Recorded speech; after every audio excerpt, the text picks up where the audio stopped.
अभिवादन स्वीकार कीजिए ब्रजेश मिश्रा का और आप देखना शुरू कर चुके हैं द डिबेट।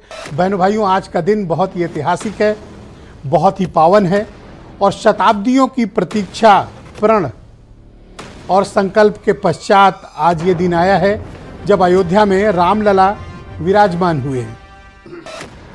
भगवान रामलला की जो महिमा है और शताब्दियों तक उनके मंदिर का जो संघर्ष रहा है, ये बहुत ही ऐसा रहा है कि जिसकी प्रमाण आपको इतिहास में भी मिलेंगे। ये मामला कोई अभी का नहीं है, बल्कि ये भारत के सामाजिक, सांस्कृतिक और राजनीतिक इतिहास को भी बांटने वाला है।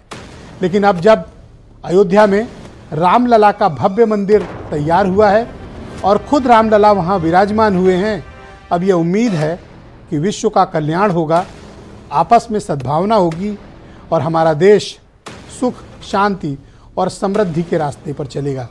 आज हमारी परिचर्चा इसी विषय पर आधारित है। बहनों भाइयों, अयोध्या में रामलला विराजमान और उनकी प्रतिमा, रामलला का महात्म्य और वहाँ का वातावरण बहुत ही अद्भुत, अभूतपूर्व, अविस्मरणीय, असाधारण।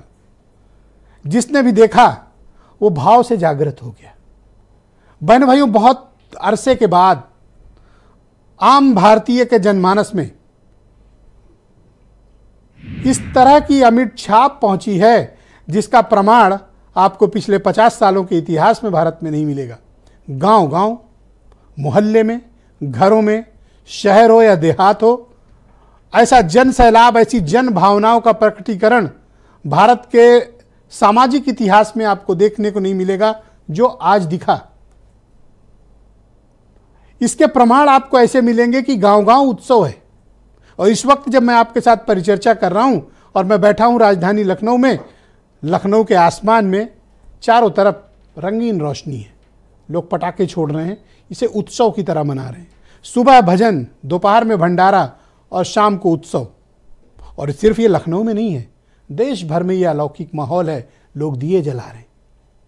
ये इस बात का प्रकटीकरण है कि भारत के समाज की मनोकांक्षा क्या थी, भारत का समाज चाहता क्या था, भारत का समाज भगवान राम के मंदिर को लेकर किस तरह से संकल्पबद्ध था, आज उसका प्रकटीकरण हो रहा है। तो जो लोग ये कहते थे कि ऐसा कोई जन उफान नहीं है, वो आज सड़कों पे दिखा, लोगों की भावनाओं में दिखा। यही राम है और जो राम है वही सत्य है और जो सत्य है वही सनातन है। बहनों भाइयों, आज की जो तस्वीर है और आज का जो भगवान की प्राण प्रतिष्ठा का दृश्य है, वो कई मायनों में भारत का सामाजिक परिवेश बदलने वाला है। मैं इस बात की अपेक्षा करता हूं और अपने देश के नागरिकों से निवेदन भी करता हूं, अब यह वक्त है कि भारत के समाज को एक कदम आगे बढ़ना चाहिए। हमें आपस में सबके प्रति सद्भावना का भाव रखना चाहिए। आपने सुना होगा कि आरएसएस के प्रमुख ने कहा, सब नर करहीं परस्पर प्रीति, यानी भारत में रहने वाले, इस भूभाग में रहने वाले प्रत्येक नर नारी आपस में एक दूसरे के प्रति सद्भाव रखें। अब भारत उस मामले से आगे निकलकर चला गया जो 500 वर्षों तक जिस मुद्दे ने भारत की जनता के मन को बेचैन रखा, वो बेचैनी आज टूटने का वक्त है। अब इसके बाद हिंदुस्तान के लोगों को, भारत के लोगों को इस देश की तरक्की, इस समाज की तरक्की और कैसे हम प्रगति की राह पर आगे बढ़ें, हमें इस पर अब विचार करने का वक्त आ गया है। हमने उन सांस्कृतिक मूल्यों को अचीव किया है जिनके लिए ये समाज 500 वर्षों से संकल्पबद्ध था। तो अब ये पर्याप्त मौका है किसी भी समाज को एक कदम आगे बढ़ाने का कि हम अपनी संस्कृति के साथ, अपने मूल्यों के साथ, अपने धर्म के साथ, अपने स्वाभिमान के साथ, अपने स्वधर्म के साथ खड़े होकर भी तरक्की की राह पर कैसे आगे बढ़ें। अब ये वक्त आ गया है। ये वक्त है सद्भाव का, ये वक्त है सफलता का, ये वक्त है एक दूसरे की सुख, शांति और सद्भावना का। आप कुछ बयान सुने, फिर आज की इस दिलचस्प चर्चा को हम आगे बढ़ाएंगे। सदियों के उस धैर्य की धरोहर मिली है।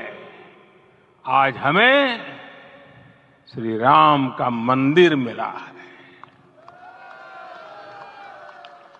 गुलामी की मानसिकता को तोड़कर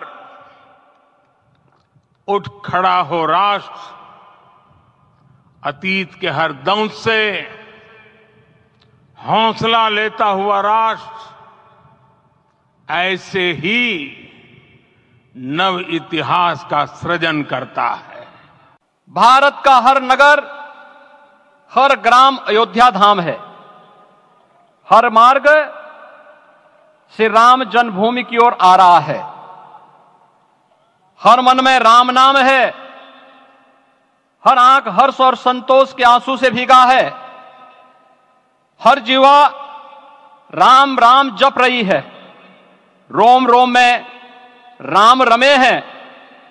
पूरा राष्ट्र राममय है। ऐसा लगता है हम त्रेता युग में आ गए हैं।